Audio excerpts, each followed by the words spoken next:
Not long ago, I was in a fitting room and I had just picked up a couple of pairs of my favorite jeans.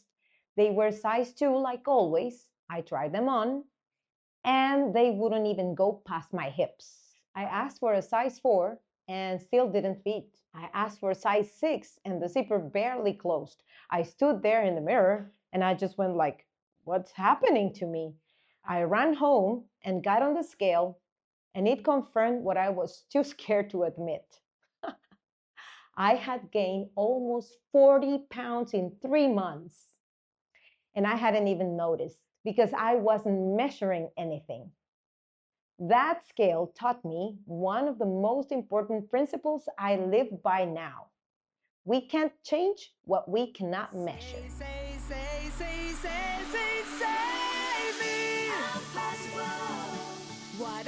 Here's what this episode is about. Most of us walk through our lives and our goals with no real data. We have a vision, like, for example, getting healthier, grow the business, write the book, get back on stage, but we don't track anything. We just hope. And then we wonder why we keep ending up in the same place. Today, I want to share the story of how one number on a scale rewired the way I approach every single goal I have now. And I want to show how the principle, you can't change what you can't measure, which comes from a book I love called The 12-Week Year, applies to our bodies, our business, our art, and our relationships. By the end of this episode, we are going to know what to measure, how to measure it, and why measurement is actually the thing that makes discipline possible, not the other way around.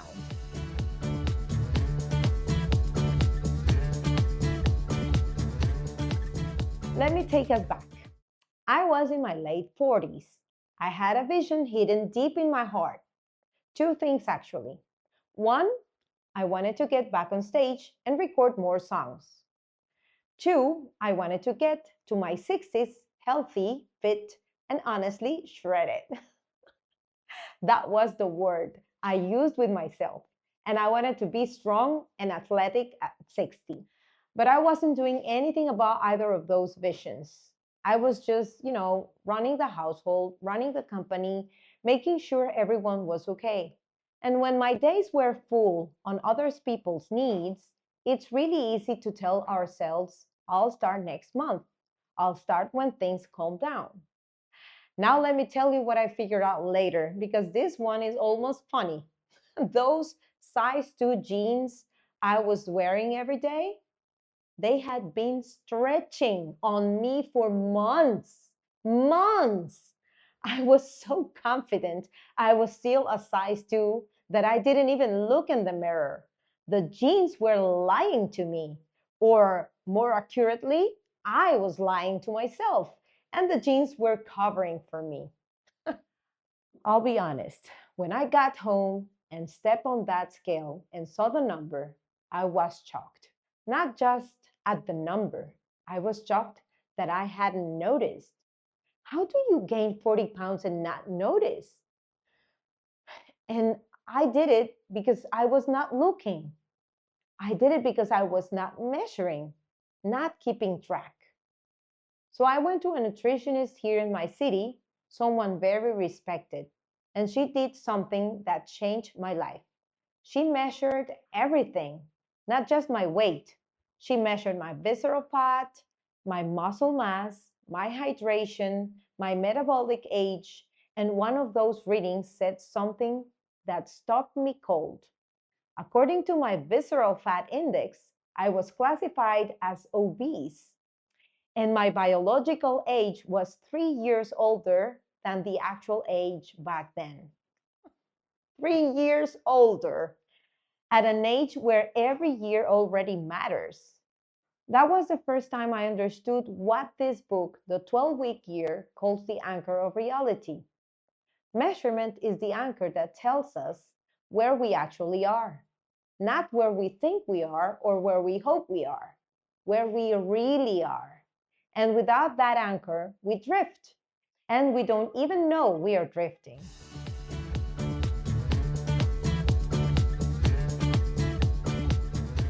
So here's what I want us to look at together, because I don't think I am the only one who has lived this way.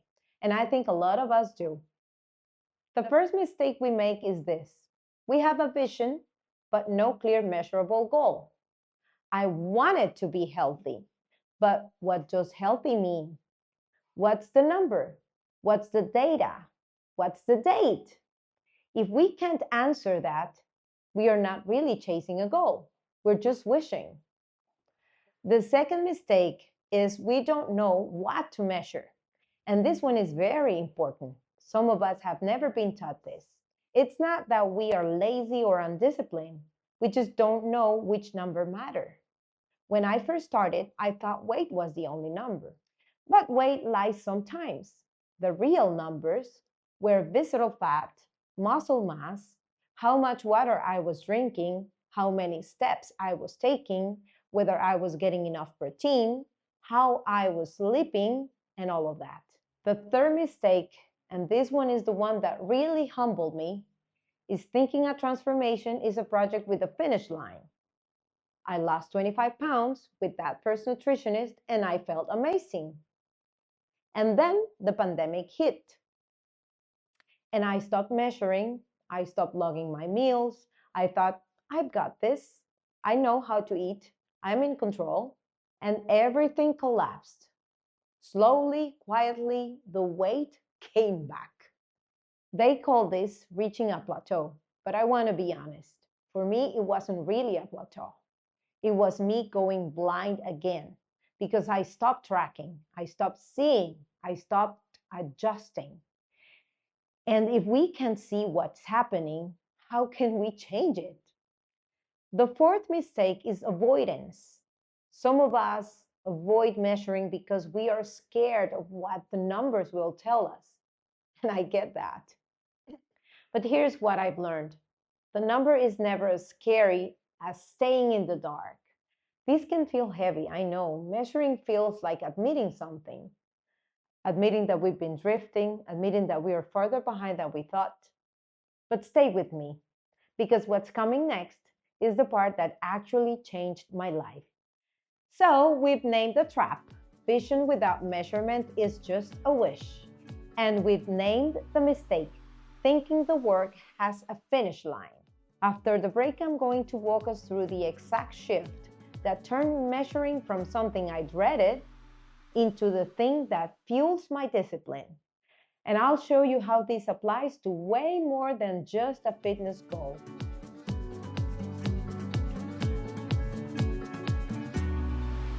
Today, I want to tell you about the tool that makes this podcast possible on the production side. It is called Veed. You know how a single episode of this podcast runs about 15 minutes. Well, turning that into content I can actually share across Instagram, TikTok, and YouTube Shorts used to take me hours. Veed changed that. What I do is I upload my full episode and their AI automatically pulls out the most valuable moments and turn them into short reels for me. That alone saves me an entire afternoon every week. The other thing I love, and honestly, this is the reason I picked them, is their captions. They are the most accurate captions I've ever used. And because so many of you watch from all over the world, I translate every episode into multiple languages. With Veed, when I correct something in the original language, a name, a website, a specific word, those corrections carry over into all the translated captions automatically.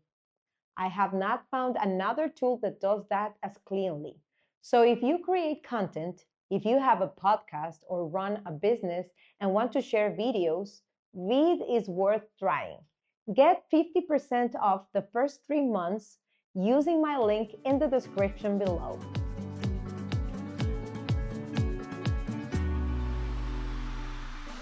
So back with me, post-pandemic, having regained the weight, feeling defeated. And this is where the story really starts.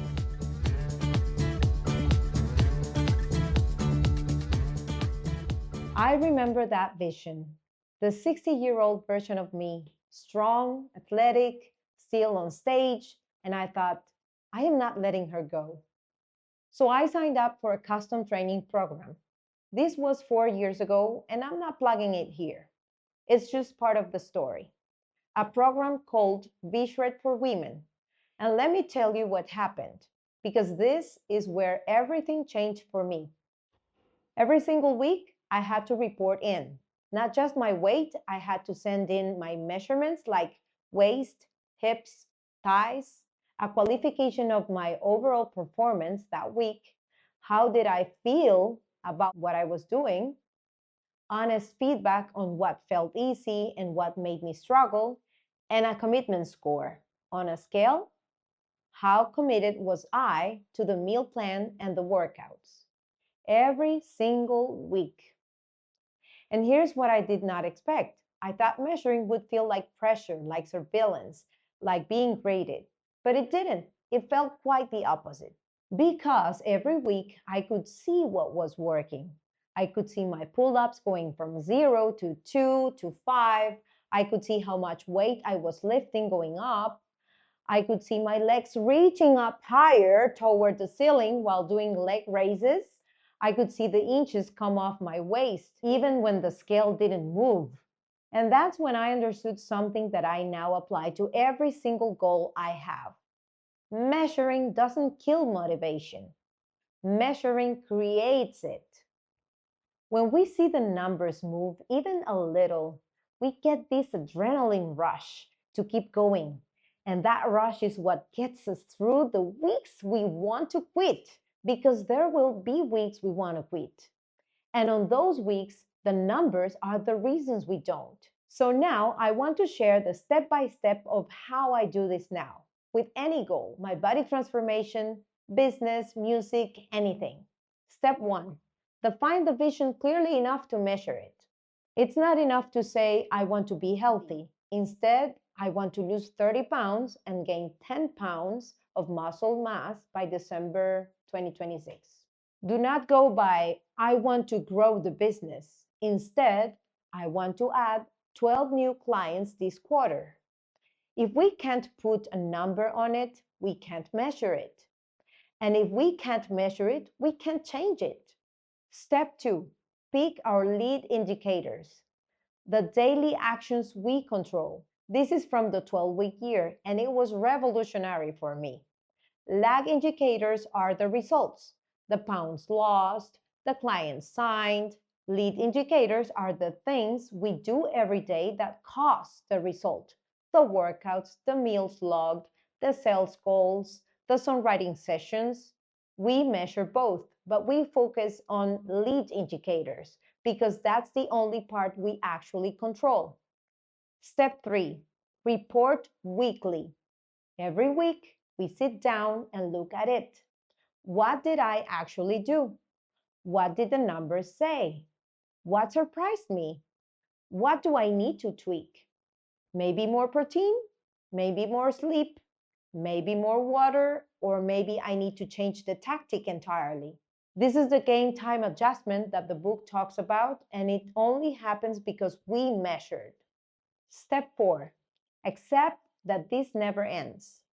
This was the hardest one for me. I thought fitness was a 90-day project.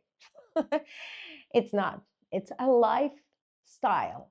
And the day I stop measuring, I start drifting. Same happens with the company. The same can happen with my music. And same happens with everything that matters. And one more thing. Today, I work with a private coach.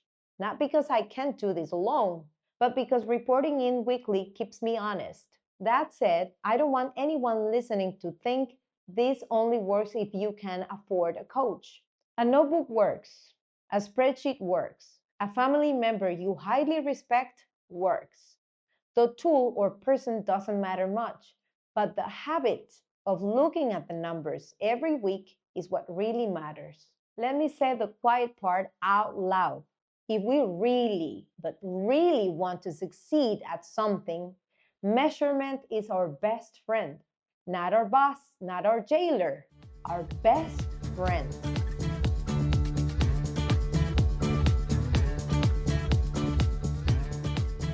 Here's what I wish someone had told me 20 years ago. The scale didn't teach me I was overweight. The scale taught me I had been living my life blind. And the moment I started measuring my body, my meals, my workouts, my sleep, my sales, my songs, my weeks, I stopped drifting. We don't need to be perfect. We just need to be honest. Honest enough to look at the numbers, brave enough to write them down, and humble enough to adjust.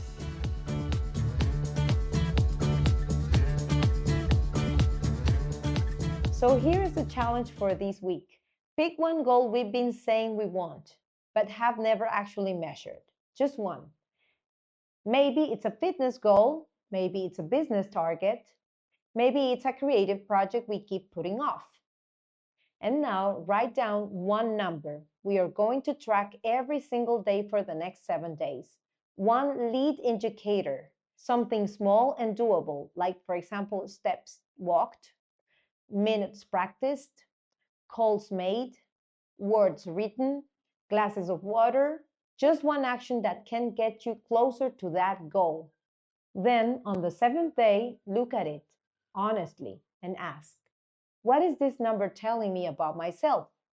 What do I want to adjust? That is step 1. That is the whole thing. Start there. And obviously, I want to hear from you. Send me a DM on Instagram or in YouTube at Angela Bendeck and tell me what number you picked and what you learned after 7 days. I read every single message, and the people who have been receiving my replies can say that I do. If this episode meant something, the single best way to support the show is to share it with one friend who needs to hear this.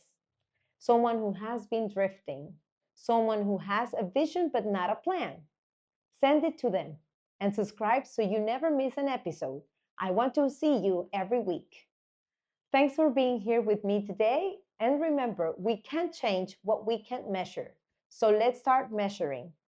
And next week in part 2, I want to talk about the mindset that makes measuring stick. Because knowing what to do and actually doing it are two very different things. See you next week. Don't miss it. Say me. Whatever